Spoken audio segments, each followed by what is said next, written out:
Alors, cette vidéo est la suite d'une vidéo précédente où on avait résolu les équations trigonométriques du type cos de x est égal à cos de a, où a était un réel fixé, mais aussi sinus x égale à sinus de a.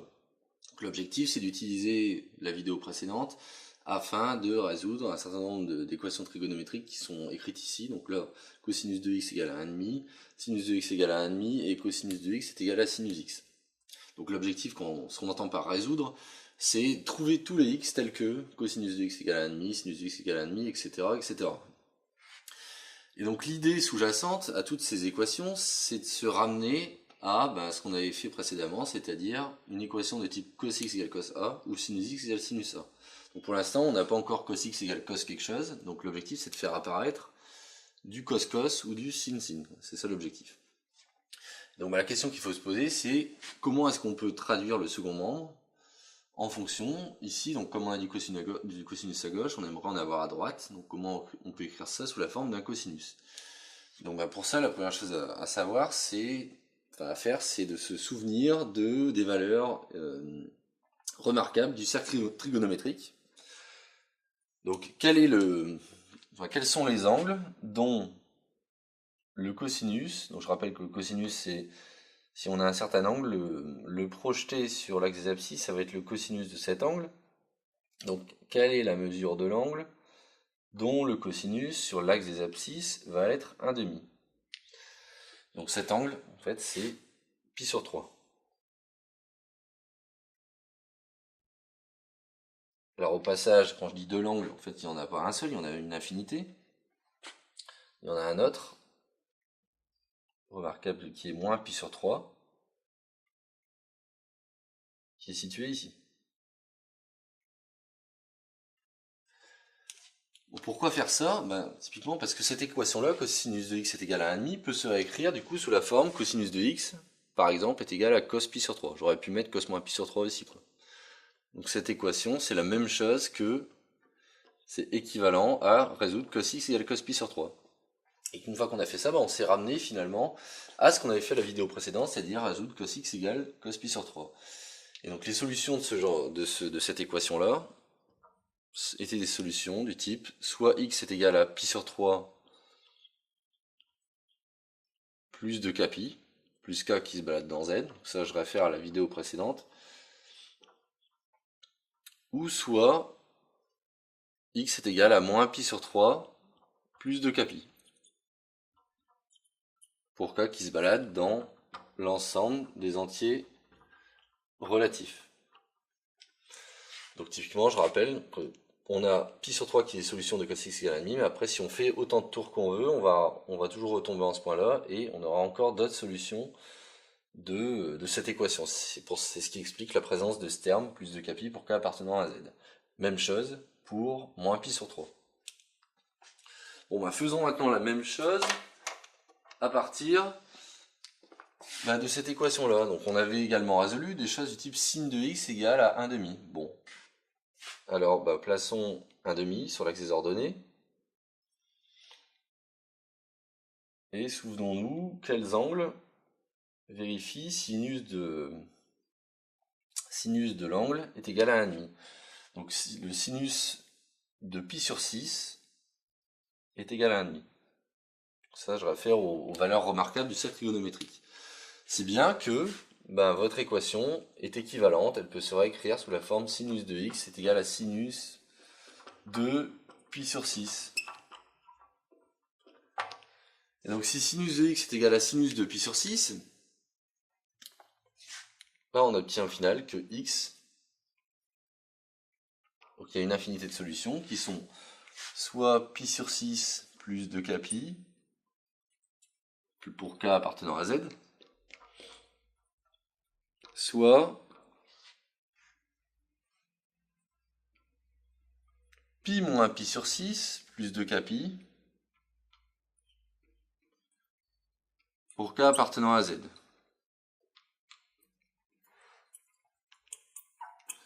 Pi moins pi sur 6 étant cet angle-là, qui est bien également de sinus 1,5. Donc pi moins pi sur 6, c'est cet angle-là. Pi moins pi sur 6, c'est également 5pi sur 6. Donc 5pi sur 6, plus 2 capi, pour k qui se balade dans z. Donc voilà pour les deux premières équations. Alors maintenant la question se pose, comment est-ce qu'on s'y prend si jamais on a une équation qui mêle du cosinus et du sinus? L'idée sous-jacente, c'est toujours de se ramener à des équations du type cosinus égale cosinus ou sinus égale sinus. Et pour ça, ce qu'on va utiliser, c'est donc les liaisons entre cosinus et sinus. Donc je rappelle que sinus de x, c'est la même chose, c'est égal à cosinus de pi sur 2 moins x.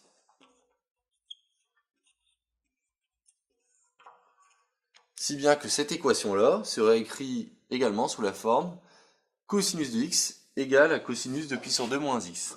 Cosinus de x égale à cosinus de pi sur 2 moins x. Et là, on s'est à nouveau ramené à du cos A égale cos B. Et donc on peut reprendre la même démarche, c'est-à-dire que les solutions de ce genre d'équation, c'est x est égal à ça, donc x est égal à pi sur 2 moins x plus de kpi, donc là c'est l'équivalent de notre petit a, pi sur 2 moins x plus de kpi pour k appartenant à z.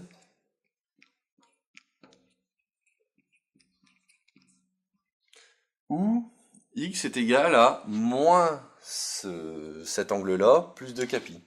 Donc où x est égal à moins pi sur 2 moins x plus 2 kpi pour k qui appartient à z.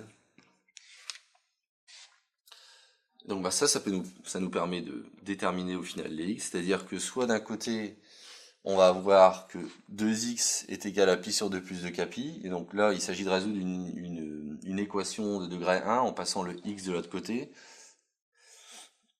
Donc on va obtenir deux possibilités, soit donc 2x est égal à pi sur 2 plus 2 kpi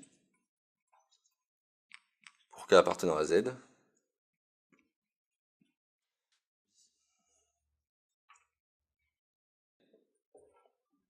On obtient, en passant, donc on a plus x, on va pouvoir simplifier les x.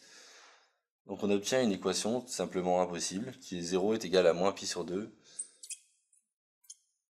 plus 2 kpi pour k appartenant à z.